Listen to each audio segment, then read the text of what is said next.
Magandang tanghali po. Mga sisi, tanghaling tapat. Ayan. Sa sobrang init, galing pa lang po ako sa school.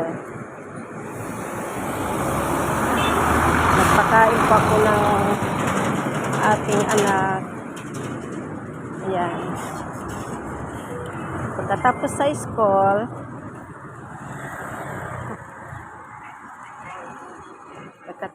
school, punta po tayo sa Lieco.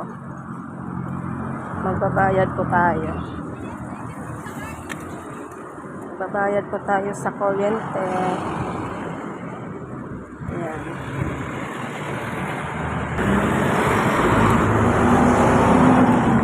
Ayan po mga sisi yung tapat na yan. Diyan po kami nagbabayad ng kuryente.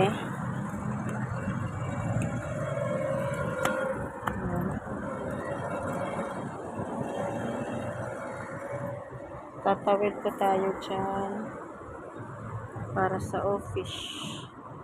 Tawid po tayo.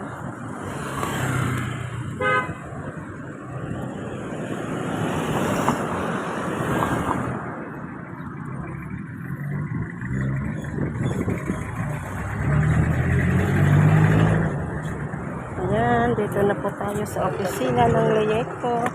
Magbabayad po tayo ng kuryente mga sisi. Judith na po. Bye-bye.